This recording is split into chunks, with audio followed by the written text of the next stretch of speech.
Voilà, ce verset est tiré du psaume 23. Le psaume 23, c'est le psaume le plus célèbre, on va dire le plus populaire. Amen. Là, si je dis, bon, donnons-nous quelques versets bibliques comme j'ai l'habitude de le faire lors des prêches. Amen. Vous serez peut-être 10 à vouloir donner. L'Éternel est mon berger, je ne manquerai de rien. Amen. Parce qu'effectivement, nous ne voulons manquer de rien. Amen. Donc le psaume 23, c'est un psaume célèbre, c'est un psaume qui est populaire. Populaire pas que chez les catholiques, populaire chez les orthodoxes, populaire chez les évangélistes, populaire chez les protestants, chez les anglicans. Amen. Populaire partout, il est utilisé. Ce n'est pas seulement un psaume de tristesse, parce que souvent nous le lisons lors des messes de requiem. Amen. Et il y en a qui au début avaient fait de ce psaume-là un psaume de joie, et quand ils ont vu qu'on les lisait souvent lors des messes de requiem, ils l'ont baptisé, c'est un psaume de mort. Amen. Non, le psaume 23, c'est l'histoire de quelqu'un. Amen. C'est la vie d'une personne. Amen. Et c'est la vie de David. Il est vivant. Il est ressuscité. Qui est David? Le fils d'Isaïe. David, il est celui que Dieu va choisir pour devenir roi à la place de Saül. Qui a dit ça? À la place de Saül. Au moment où il écrit ce psaume, il ne le crie pas pendant qu'il est dans son palais. Amen. Il ne l'écrit pas pendant qu'il est dans son palais. Il écrit ce psaume dans un moment de tribulation, dans un moment de difficulté, dans un moment de combat. Amen. Un moment de combat parce qu'il a subi l'humiliation lorsqu'il a été trahi par son fils Absalom. Amen. Mais il a subi aussi les combats lorsque Saoul, le roi d'Israël, voulait absolument l'éliminer parce qu'il sentait venir la grâce qu'avait ce jeune homme. Amen. David. Donc David, il va faire ce psaume. Dans ce psaume, il va parler de lui, de sa vie. Amen. Avant de devenir roi, avant d'être choisi, car vous connaissez l'histoire, il a été choisi par l'Éternel, qui va venir oindre David comme roi. C'est le prophète Samuel. Il est vivant. À ce moment-là, il est dans les champs. Il est dans les champs, il est même oublié. Amen. Et donc, ses frères vont s'approcher par rapport à leur apparence. Le prophète s'est laissé avoir. Il a cru que le roi était parmi les plus costauds géants. Mais ce n'était pas le cas. C'était David. David qui était le plus jeune. Donc David, il est berger. Amen. Il conduit les brebis, son troupeau.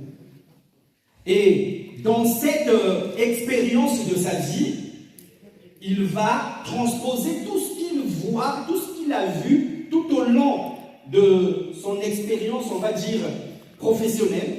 Amen. Il va le transposer dans le psaume 23. Amen.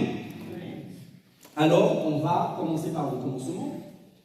On va essayer de décortiquer le psaume 23. Amen. L'Éternel est mon berger, je ne manquerai de rien. Il me fait reposer dans les verts pâturages.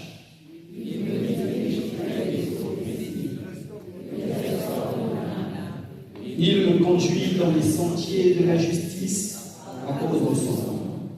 Quand je marche dans la vallée de l'ombre de la mort, je ne crains aucun mal, car tu es avec moi. Ta houlette et ton bâton me rassurent. Tu dresses devant moi une table en face de mes adversaires. Tu oins d'huile ma tête et ma coupe déborde. Oui, le bonheur et la grâce m'accompagneront tous les jours de ma vie, et j'habiterai dans la maison de l'Éternel jusqu'à la fin de mes jours. Amen. Donc je disais que David a été berger, vous le lirez dans le livre de 1 Samuel 16, verset 11, et vous savez que un berger, il a une mission, c'est de nourrir, protéger, guider, soigner ses brebis. Amen. En quelque sorte, ces brebis dépendent entièrement de qui? Dépendent entièrement de lui. Et lui, comme il avait ce rôle-là, il a été dans cette activité-là, il reconnaît, il transpose ce qu'il a été dans sa vie. Amen. Il reconnaît que l'Éternel a le même rôle dans sa vie. Il déclare, c'est une confession qu'il fait. Il dit que l'Éternel est mon berger. C'est-à-dire qu'il reconnaît que l'Éternel est celui qui me nourrit. Il est celui qui me guide. Il est celui qui me protège. Il est celui qui me soigne. Mais quand il fait cette confession ou cette déclaration, il n'est pas dans un moment joyeux. Il est dans des moments difficiles. Amen. Mais il reconnaît que l'Éternel est mon berger. Je ne manquerai de rien. Amen. C'est donc une déclaration de confiance absolue. On peut même dire une déclaration de confiance totale. Il est vivant. Donc je fais confiance aveuglement à cette personne. Mais lui, il le dit parce que il a été berger, il a pris soin de ses brebis et il voit comment le Seigneur fait la même chose dans sa vie. Ensuite, il dit, je ne manquerai de rien. Qu'est-ce que ça veut dire? Il dit tout simplement que l'Éternel assure l'essentiel dans sa vie. Ça ne veut pas dire qu'il a tout, absolument tout. Mais l'essentiel est là dans sa vie. Il est vivant. Nous devons aussi être comme David. Nous devons déclarer cela chaque jour de notre vie. Nous devons reconnaître que l'Éternel est notre berger. Amen. Lorsque nous déclarons cela et lorsque nous confessons cela, nous lui faisons confiance tout simplement. Nous disons, Seigneur, je te mets au devant de ma vie. Amen. C'est ce que David, en d'autres termes, est en train de faire. Il ne le déclare pas pour le déclarer, mais il le déclare en disant au Seigneur, je te fais confiance, Seigneur. Moi, je suis la brebis, toi, tu es le berger. Laisse-moi, conduis-moi maintenant sur les sentiers de la justice. Amen. Faisons donc confiance à l'Éternel, parce que c'est lui qui doit nous guider. On ne doit pas être guidé par autre chose. Nous ne devons pas être guidés par tout ce qui peut aujourd'hui nous sortir du chemin, de la voie de l'Éternel. Amen. Être guidé par les fétiches, être guidé par toutes sortes de choses contraires à la gloire de l'Éternel. Mais nous devons choisir l'Éternel. Amen. Dis à l'autre, choisis l'Éternel. Choisis l'Éternel. Choisis l'Éternel. Oui. Nous pouvons parfois donner l'impression que nous sommes forts. Amen. Extérieurement, nous donnons l'impression que tout va bien. Mais à l'intérieur, nous sommes KO. Nous sommes abattus. Rien ne marche. Nous sommes déprimés parce que nous ne voyons pas les choses avancer. Amen. Et croyez-moi, de là où je suis, de ce que j'échange avec les gens, oui, ces cas-là, ça existe. C'est-à-dire, tu vois la personne, il te donne l'air qu'il est bien, mais au fond, la personne a une grande souffrance. Amen. Aujourd'hui, lorsque vous perdez, par exemple, un être cher, vous êtes touché et affecté en votre chair, en votre intérieur. Amen. Ensuite, il dit, il me me fait reposer dans de verts pâturages. Il me dirige près des eaux paisibles. Il restaure mon âme. Il me conduit dans les sentiers de la justice. C'est l'Éternel, lorsqu'il est ton berger, c'est celui-là qui va chercher, amen, le repos pour toi. Comme un berger va chercher le pâturage, amen, pour mettre les brebis à un endroit de repos, un endroit sûr. Et il faut savoir ici, on est dans la Judée, un peu vers Bethléem. Donc David revoit de quelle manière il a conduit son troupeau. Que ce n'était pas évident de trouver de l'herbe verte. Amen. Mais il a su le faire pour mettre son troupeau à l'aise, pour que son troupeau ne manque de rien. Et donc, là aussi, quand il fait cette déclaration-là, il reconnaît cela en l'Éternel.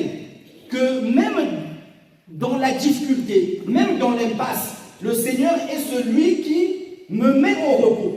Amen. Il est celui qui me donne cette paix. Il est celui qui me donne cette justice. Est-ce que nous sommes là? Amen. Il est vivant. Il est ressuscité. Il est vivant. Qui? Jésus. Qui? Jésus. Acclamons le Seigneur.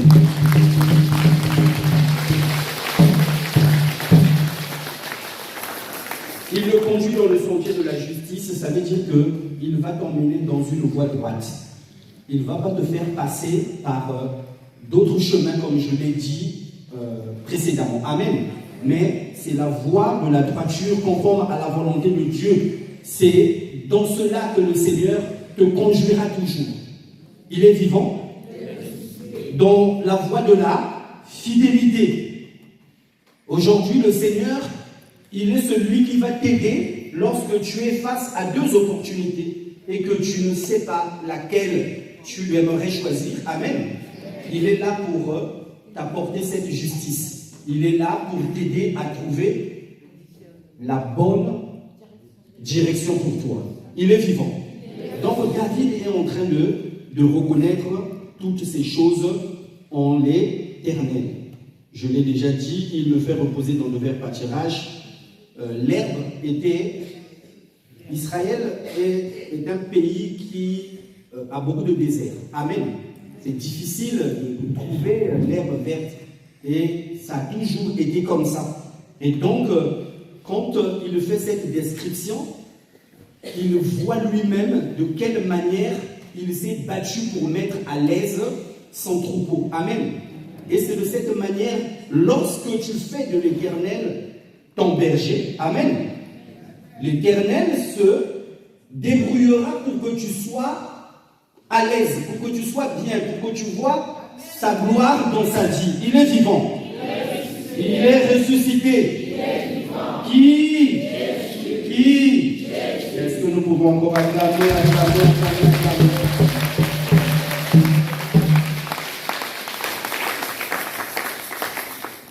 Il me fait reposer dans des verts pâturages, simplement qu'il reconnaît que même dans les combats qu'il avait, le Seigneur a su lui donner le repos. Amen. Aujourd'hui, lorsque nous sommes dans des combats, nous perdons ce repos-là, nous perdons cette confiance, parce que nous sommes envahis, nous sommes troublés. Amen. Nous sommes perturbés. Donc David, bien qu'il était menacé, bien qu'il était combattu, bien qu'il était persécuté, amen, il a su trouver le repos dans sa vie, le repos intérieur, grâce à l'Éternel, grâce à l'Éternel, son berger. Donc il reconnaît cela, il se dit, ce Dieu-là, il est merveilleux. Parce que je n'ai pas paniqué, parce que j'ai fait confiance et j'ai vu la main de l'Éternel. Amen. Amen. Donc voilà pourquoi il fait cette confession. Et c'est ce que d'ailleurs Jésus dit. Donc venez à moi, vous tous qui êtes fatigués et chargés, je vous accorderai le vrai repos, on le trouve dans l'Éternel. Amen. Est-ce que tu peux dire à l'autre, le vrai repos, on le trouve en l'Éternel? Matthieu 11, verset 18. C'est dommage que certaines personnes, lorsqu'ils ont des problèmes, que font-elles? Il y a deux styles de personnes. Il y a ceux qui vont s'accrocher en l'Éternel, comme David, qui lui font confiance. Et l'Éternel va guider, amen, va continuer à orienter et guider cette personne. Il y en a qui baissent les bras, qui se disent, je n'ai plus de force. Amen. Et je pense que nous avons entendu les témoignages ici, que ce soit de la sœur Gérarda, que ce soit de Michel, amen, ou même de Montréal.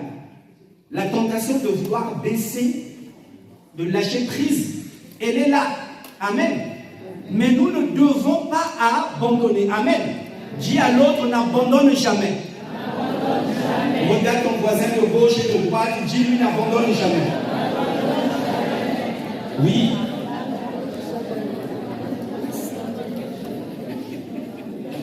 Nous ne devons jamais abandonner. Parce que le repos, c'est l'Éternel qui le donne. Et vous allez voir aussi, il y a ceux qui basculent. Il y a ceux qui basculent. C'est-à-dire, d'un seul coup, d'un trait, il va devenir alcoolique. Parce qu'il veut noyer ses soucis dans la boisson. Donc, ça va être une bouteille de whisky. Il va commencer par un verre de, je ne sais pas, 100 litres. Voilà. On va dire le whisky, moi, j'en prends pas. Donc, il commence là, et puis la gorge va un peu s'écouer. Comme ça lui a fait du bien pendant quelques minutes, il rajoute. Et c'est comme ça que vous voyez les gens qui se laissent aller. Amen. Ce n'est pas la solution. Dis à l'autre, ce n'est pas la solution. La solution, c'est que l'Éternel est ton berger. La solution est que l'Éternel est ton berger. Oui. Nous devons garder cela toujours en nous comme parole. Ça ne sera jamais ni dans les stupéfiants, ni dans la boisson. Regardez comment aujourd'hui les jeunes, pas que les jeunes, mais la consommation de ces produits-là fait rage. Parce que les gens, et quand on fait même les reportages, ils vous le disent, en fait ça nous fait du bien, ils le reconnaissent. Ça me fait évader pendant 1h02, pendant lesquelles tu es endormi, ou tu planes, amen. Mais réalité, quand tu redescends sur terre, le problème il est toujours là. Amen. Ensuite, quand je marche dans la vallée de l'ombre de la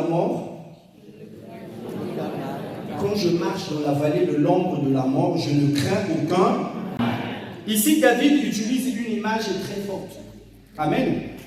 Qui vient toujours de son expérience. Mais la vallée de l'ombre de la mort n'est pas un lieu géographique en tant que tel. C'est-à-dire, ce n'est pas... si vous allez en Israël, il y a un endroit où on appelle la vallée de l'ombre de la mort. Amen. On est toujours ici dans l'analogie métaphorique. Amen. Donc, il prend une image. C'est vrai que dans ce temps, et encore ça existe, il y a ce qu'on appelle les wadis.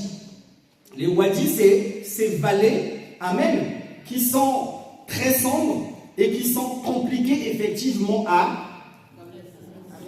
traverser. Et David reconnaît qu'il a traversé ces vallées en tant que berger pour aller chercher le fameux pâturage. Pâturage, c'est là où il y a l'herbe verte. Amen. Pour nourrir ses brebis. Il est vivant. Là aussi, il les transpose. Il reconnaît que lorsqu'il a été pourchassé, vous savez qu'il a passé des nuits dans des grottes, dans des cavernes, pour fuir l'ennemi. Amen. Il a connu cette vie-là, David. Et donc, là aussi, il reconnaît, même quand j'ai traversé cette vallée-là, amen, tu étais avec moi. Amen. Oh, c'est merveilleux. J'ai traversé la vallée de l'ombre de la mort, mais tu es avec moi. C'est ce que David dit. Vraiment, c'est un psaume merveilleux. Je vous invite à souvent lire le psaume 23. Pour ceux à qui j'ai souvent donné des programmes de prière, ce psaume-là ne manque jamais. Amen. Je vais te le donner 3 fois. Je vais te le donner 7 fois. Parce que je connais le secret de ce psaume. Amen. Et on en a fait des témoignages ici. Il y a eu des séances aussi où nous avons prié qu'avec le psaume 23. Amen. Donc, ces vallées, c'est des endroits dangereux pour les brebis, mais lui-même, il a connu ces difficultés-là et il sait que le Seigneur a été avec lui.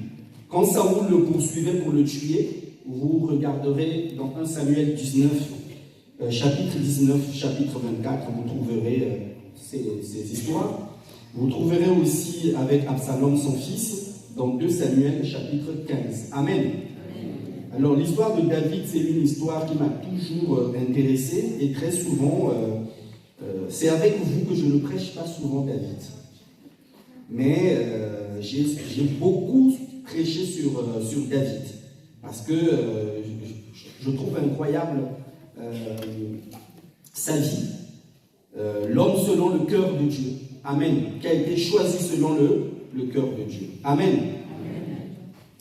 Et donc la vallée de l'ombre de la mort n'est pas forcément, disais-je, un lieu géographique, amen, mais c'est une expérience existentielle. Amen. Moment où tu te sens entouré de quelque chose qui ne va pas, de ténèbres, moment où tu ne vois plus d'issue. Amen. Tous ici, nous avons connu notre vallée de l'ombre de la mort. Amen. Nous avons connu notre vallée de l'ombre de la mort. C'est là où tu es confronté à la peur. C'est là où tu es confronté au rejet. C'est là où tu es confronté à la maladie.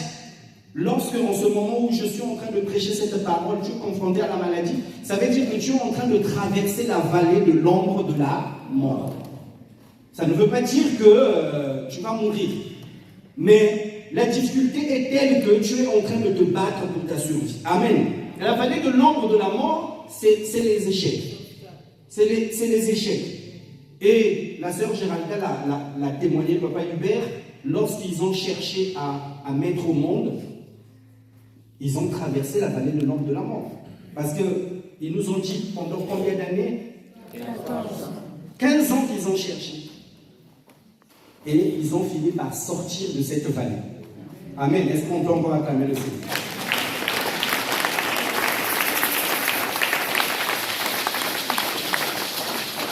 La vallée de l'ombre de la mort, c'est lorsque tu as un diagnostic médical qui est inquiétant. C'est-à-dire que tu vas à l'hôpital, on fait un diagnostic, on dit que c'est à surveiller, vraiment. Là, tu rentres dans cette vallée-là. Amen. C'est quelque chose que nous connaissons. C'est lorsque tu perds un travail. Tu avais un emploi et tu le perds. Amen. C'est lorsque tu subis la trahison. C'est lorsque quelqu'un en qui tu avais pleinement confiance t'abandonne. Amen. Te lâche. La vallée de l'ombre de la mort, c'est lorsque tu es en dépression. Amen. Et là, nous porterons en prière. Comment on l'appelle, Christine, ta fille? Alicia. T'inquiète pas, Christine. Christine, on va prier pour elle. Mais il faut l'aider aussi à sortir d'un certain milieu. Amen. Et le Seigneur va œuvrer. Seul ça va être compliqué, mais avec le Seigneur, on arrivera. Amen. La vallée de l'ombre de la mort, c'est lorsque tu vis une maladie interminable. Tu penses qu'elle va guérir, qu'elle est en train de guérir, mais rebelote, tu replonges et tu vois encore. La vallée de l'ombre de la mort, c'est ce rejet familial. Amen. Mais David dit, je ne crains aucun mal car tu es avec moi. Amen. Voilà une parole forte. Lorsque tu es dans l'une des cas de figure que je viens d'énumérer, amen, tu dois avoir une seule parole. C'est laquelle? Mais on ne le dit pas avec force. Tu dois avoir une seule parole, c'est laquelle? Tu dois avoir une seule parole, c'est laquelle? Alors dis à l'autre, je ne crains aucun mal. Face à l'échec, je ne crains aucun mal. Face à la maladie, je ne crains aucun mal. Face à la dépression, je ne crains aucun mal. Face à l'abandon, je ne crains aucun mal. Face à la trahison, je ne crains aucun mal. Pourquoi? Car le Seigneur est avec moi. Je pense que tu peux dire à l'autre, le Seigneur est avec moi. Tu dis, car le Seigneur est avec moi.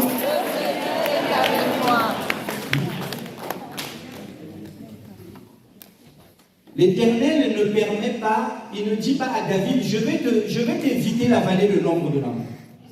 Amen. Je vais t'éviter la vallée de l'ombre de la mort. Mais, il dit, il est avec lui. Amen. C'est ce que parfois, c'est cette nuance-là qui nous manque quelquefois. Lorsque nous rentrons dans cette vallée de l'ombre de la mort, avec tous les exemples que j'ai cités, lorsque nous rentrons dans ce tunnel, et que nous nous sentons seuls, nous avons l'impression d'être seuls, nous commençons déjà à paniquer et à rejeter même l'Éternel. Ah, mais comment le Seigneur, tu peux permettre ceci? Comment est-ce que tu peux me laisser dans cette situation? Comment est-ce que tu as permis, Seigneur, que je sois trahi, que je sois rejeté par ma famille, abandonné? Comment? Et c'est là où vous abandonnez la prière. C'est là où vous abandonnez les communautés de prière. C'est là où vous quittez les églises. Amen. Parce que vous venez de rentrer dans cette vallée de l'ombre de la mort. Et vous vous sentez seul. Sauf que David dit, je ne crains aucun mal, car tu es avec moi. Ça veut dire que dans la vallée de l'ombre de la mort, tu n'es pas seul. Amen. Dis à l'autre, dans la vallée de l'ombre de la mort, tu n'es pas seul. Quand tu traverses la vallée de l'ombre de la mort, tu n'es pas seul.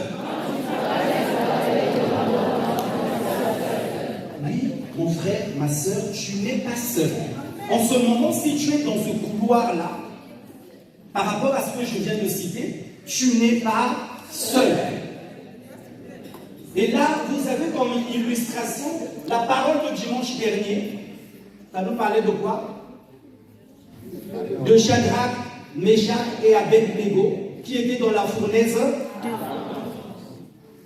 Ils étaient seuls? Non. Il y avait une quatrième personne. Voilà. Donc vous avez cette référence, cette illustration que Papa Jean-Pierre a prêché dimanche dernier, qu'on n'est jamais seul dans la vallée de l'ombre de la mort. Il ne faut jamais rien abandonner. Amen. Dis à l'autre, il ne faut jamais rien abandonner.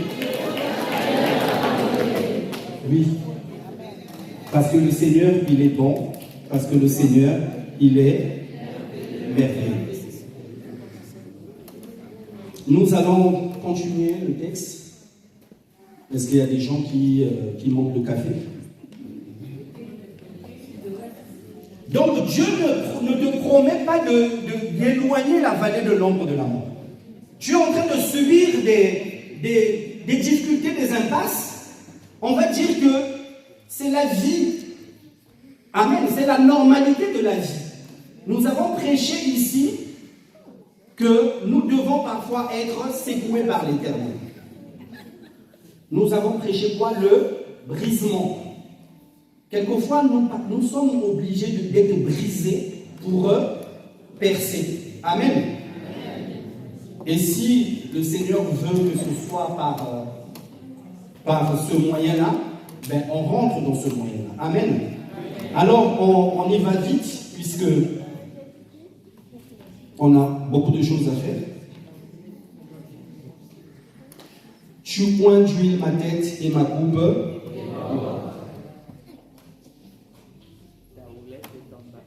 Ta houlette et ton bâton me rassurent. Alors, on va projeter ce que c'est la houlette. Tu peux mettre la houlette. Voilà, la houlette, c'est ça. Et est-ce qu'on peut mettre l'image avec... Voilà. La houlette sert à quoi? La houlette sert à rattraper une brebis qui veut s'égarer. Amen. Donc ça permet de le retenir, de la ramener. C'est ça la houlette. Donc quand il dit ta houlette et ton bâton me rassurent, il se voit lui-même berger, ce qu'il faisait. C'est-à-dire lorsque j'ai tendance à aller à gauche, soit par ma volonté, soit par la volonté de l'ennemi, amen. Ta houlette me rassure parce que ta houlette me ramène dans le droit chemin. C'est ce qui se passe avec l'Éternel. Lorsque vous voulez parfois aller dans une autre voie, amen, il est là soit par la parole de Dieu, il va l'utiliser comme houlette pour te mettre en garde. Attention, la voie que tu veux prendre, elle n'est pas bonne. Et la parole de Dieu, c'est aussi ces paroles de connaissance où il nous met en garde. Et on en a déjà vu ici. Fais attention, toi qui veux changer, toi qui veux aller voir des féticheurs. Le Seigneur utilise la parole de connaissance comme un houlette. Et le bâton, il sert à quoi? Le berger l'utilise, il est devant et le troupeau le suit. Et le bâton, il sert à protéger les brebis. Lorsque, par exemple, il y a un danger, le berger va utiliser ce bâton pour repousser. Amen. Donc, c'est le rôle que l'Éternel joue dans notre vie. C'est David qui le dit. Qu'il est là au devant de nous pour nous défendre et nous protéger. Amen. Tu oins ma tête d'huile et ma coupe déborde. Quand un invité était reçu avec honneur, amen, on versait de l'huile parfumée sur sa tête. Dans ce temps-là. C'est pour cela que vous voyez dans Luc 7, verset 46, Jésus va reprocher à Simon de ne l'avoir pas fait, alors que cette femme-là va laver ses pieds avec avec du parfum. C'était courant. L'huile était un signe de joie, de guérison et de distinction. Il est vivant. Donc lorsque tu reçois un invité et que tu sors l'huile, ça veut dire que cet invité-là est un invité de distinction. C'est-à-dire c'est quelqu'un qui compte. Amen. Il a une certaine place. Il est vivant. Mais les bergers aussi, ils utilisaient l'huile pour mettre sur la tête des brebis, pour les protéger des insectes, mais aussi pour guérir les éventuelles blessures. Amen. Il est vivant.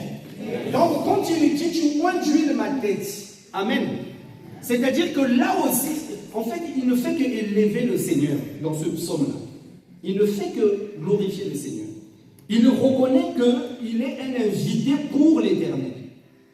Amen. C'est pour cela qu'il dit tu oins d'huile ma tête et ma coupe déborde.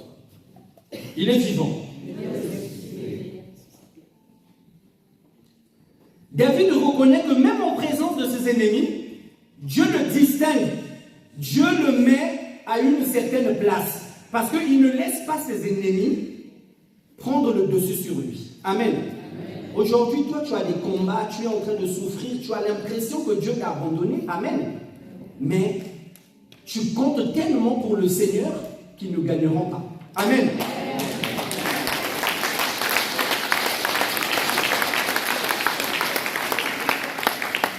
Dis à l'autre, je compte tellement pour le Seigneur qu'ils ne gagneront pas. Je compte tellement pour le Seigneur qu'ils ne gagneront pas. Oui, ils ne gagneront pas. Parce que l'huile est sur toi. Parce que le Seigneur a versé l'huile sur ta tête. Amen. Dis à l'autre, le Seigneur a versé l'huile sur ta tête. Le Seigneur a versé l'huile sur ta tête. Parce que tu as du prix pour lui. Oui. Dans la culture orientale, dans le Proche-Orient, amen, un hôte, il montrait son hospitalité en remplissant la coupe de son invité. Quand il dit, et ma coupe déborde. Amen. C'est-à-dire que lorsque tu veux, on est toujours dans la distinction. Lorsque tu veux honorer ton invité, amen, lorsque tu vas lui servir le thé, tu vas faire en sorte que ça déborde. Tu montres à cette personne-là que, non, toi vraiment, je t'estime. Voilà, vraiment, bois à ta santé. Amen. Donc, quand il voulait honorer particulièrement, il ne s'arrêtait pas au bord. Hein, c'est-à-dire, bon, je fais, ah non, toi, je mets... Non, il faisait déborder. Ça voulait tout simplement dire, tu es le bienvenu et je ne veux rien te refuser. Tu es chez toi. Amen. Et c'est ce que David a ressenti dans sa relation avec Dieu. Amen. Il a senti qu'il avait cette distinction-là. Donc David dit simplement, Seigneur, chez toi je ne suis pas un invité n'importe lequel. Je suis un invité honoré et comblé. Amen. Je pense que tu peux déclarer cela. Je suis un invité de Dieu. Je suis un invité de l'Éternel. Je suis honoré et comblé. Car ma coupe déborde. Et nous pouvons acclamer le Seigneur.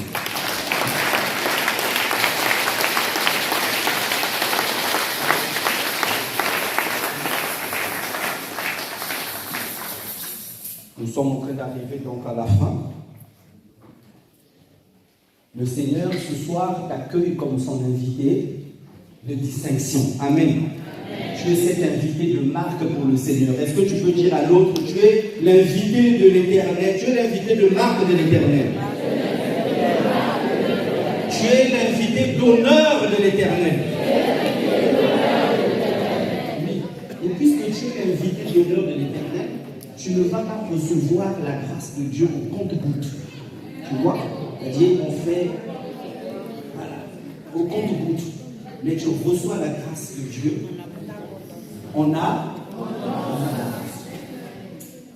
On reçoit la grâce de Dieu pas en abondance, mais on reçoit la grâce de Dieu en surabondance. Amen.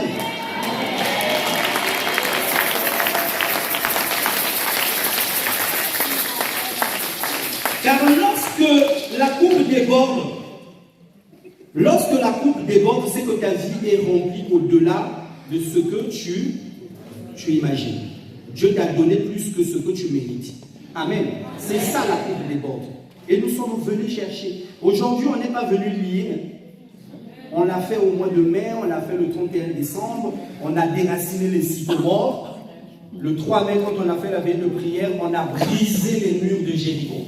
Aujourd'hui, on est venu chercher la surabondance. Dis à l'autre, tu es venu chercher la surabondance. Il faut que ta coupe déborde. Lorsque ta coupe déborde, ça veut dire que tu as une abondance de paix dans ta vie.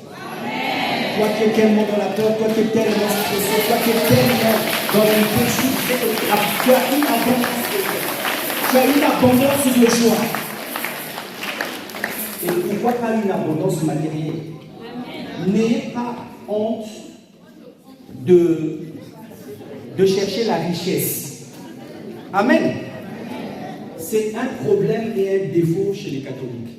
C'est-à-dire que la richesse, il ne faut pas en parler, il ne faut pas... Non, tu as le droit de chercher à être bien dans ta vie. Amen. Matériellement parlant, il faut aussi que les choses avancent, que les choses bougent. Il est vivant.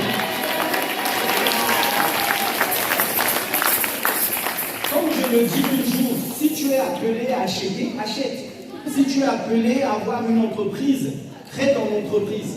Amen.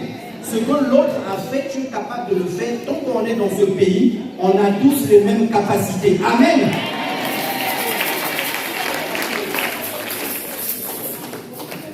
La différence, c'est que lorsque tu as une coupe à moitié pleine, c'est que tu es en train de survivre. Amen. Lorsque tu as une coupe à moitié pleine, c'est que tu es en train de survivre. Lorsque tu as une coupe pleine, c'est que tu es dans la suffisance. Amen. Et lorsque tu as une coupe qui déborde, tu es dans le surabondance. Et c'est ça, tu as le droit de chercher la surabondance. Dis à l'autre, tu as le droit de chercher la surabondance. Tu as le droit de chercher la surabondance.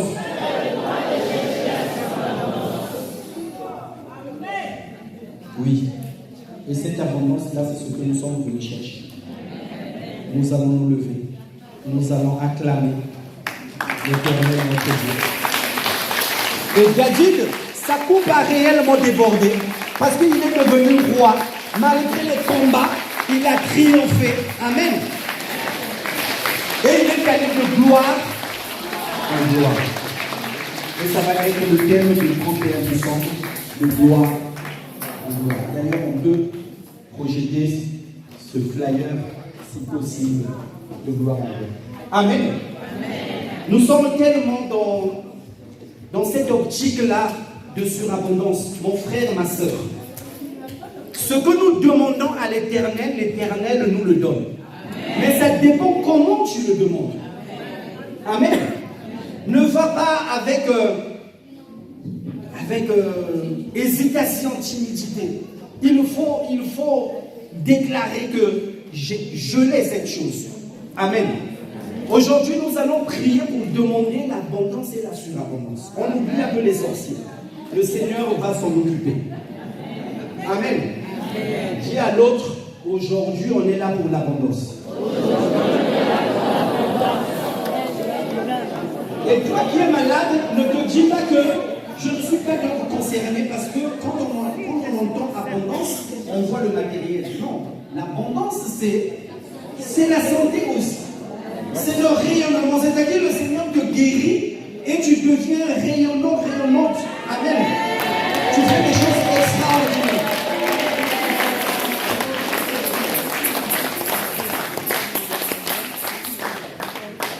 Et je sais que cela existe. Ces témoignages-là, nous l'avons vu. Je pense qu'il y a des gens ici qui sont dans l'abondance et qui sont en train d'aller vers la surabondance.